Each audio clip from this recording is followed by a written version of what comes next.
guys, how you doing? And welcome to Templars Crusade 01. And today we're going to be starting off a new part to the show, which is roleplay games. Now I'm going to be diverting some of my attention per week to, or once a week, to roleplay games, because it's something that I actually do like, and one of the big things that I do like in roleplay games is sitting around with friends and having an amazing time and going off on an adventure, eating huge amounts of all the wrong types of food, because when you get to our age there's a buffet in the centre of the table which everybody just picks from, and we've always made it a rule to bring something to the table. Even if it's just an apple, you always bring something to the table. Now, roleplay games, well, for me roleplay games were a huge part of my life as a kid growing up. I was a huge fan of D&D and then AD&D as well. I was a huge fan of Cyberpunk, Shadowrun, but the one game that made me go, oh my god, this is the best game for me, was Werewolf the Apocalypse.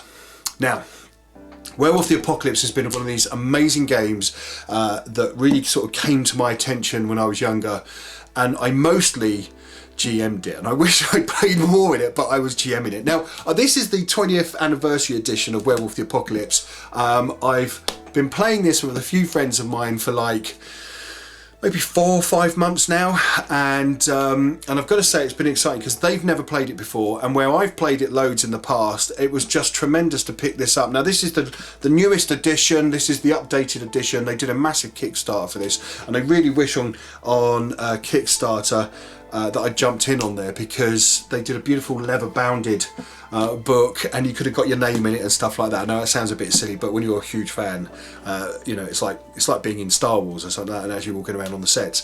For me, this was the game that changed the face of role playing.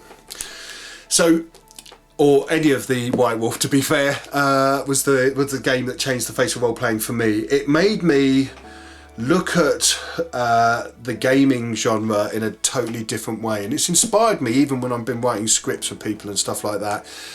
It's really helped me and inspired me, because what I do love about these games, like I've said before, is they basically take everything that we know about and slightly manipulate it. Where in D&D, I keep harking back to this, in D&D you're basically a hero, and there's always good versus evil. In this, it's all about the world, healing the world, and trying to fight the evil that's trying to consume it, sort of thing. Now this is my personal views of how I see it. Obviously there's so much more to it than just that. And the nice thing about the game was you weren't just a man that could turn into a werewolf. You weren't just a being that could turn into a werewolf. You could be a lupus or a wolf that has been born from a wolf and have that ability.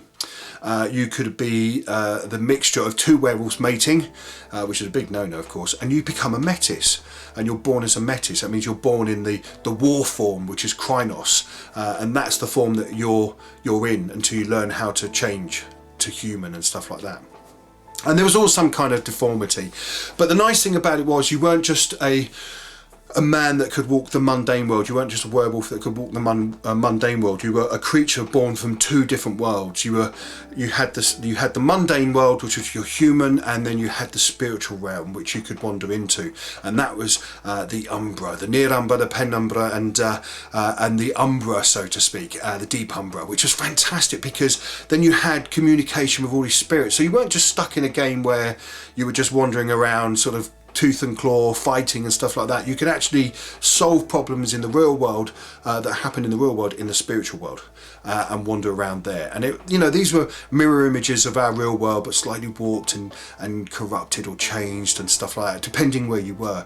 And then you had all these mighty spirits as well that you could contact and talk to. And not only that, each person in the pack, because you ran around in a pack like General Wolves do, had a purpose. So you had the spirit talker, which was the Theurge, the guy that was basically a wizard at the end of the day, who could talk to spirits and stuff. And then you had the warrior, which was the Arun, who was born under a full moon, because there's so much more to it than just, you know, these are your 5 character types. There's tribes, there's auspices, and not only that, the books that followed were just tremendous. So I've got to say, for one of my favourites was Werewolf the Apocalypse. It was just Such a beautiful game, and you know, it sort of changed the face of role playing for me.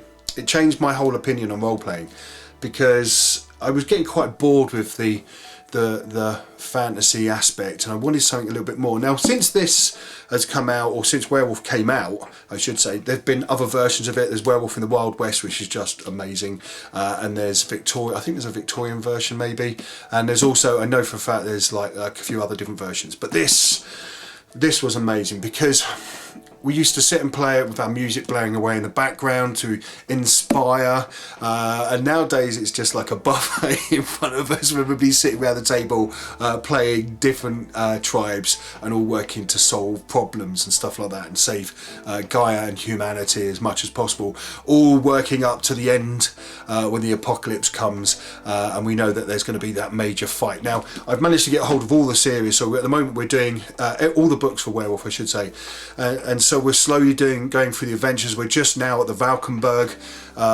Foundation game, which was just tremendous. We did Way of the Wolf, and we also did Rites of Passage and stuff like that, and I also did Rites of Passage, which is again a great book in itself, and then there's New York and there's Chicago and all those, Under a Blood Red Moon I think it is, and all those games as well, and including the Amazon and the Appalachia stuff, and Rage Across Russia and Rage Across Australia and stuff. So we're all leading up to that big final push, big final game. So that's the game for me that made me go absolutely amazing and lose it. And I gotta say, I'm kind of looking forward to doing some videos, more videos on this game, because we've been playing every Thursday night. We have roleplay night where everybody comes around and we all sit around the table and eat bad food and play this game. So I might videotape one of the sessions one night, who knows. I said videotape, I might record one of the sessions one night, who knows, because they are just as random as hell, but very, very exciting. So guys, let me know what kind of tribe that you play. If you've been playing, let me know your thoughts, and any other roleplay system that you've seen out there that you kind of like, because Palladium was a great role-playing system as well. So guys, you be good, you be safe, and I'm going to see you soon. Take care.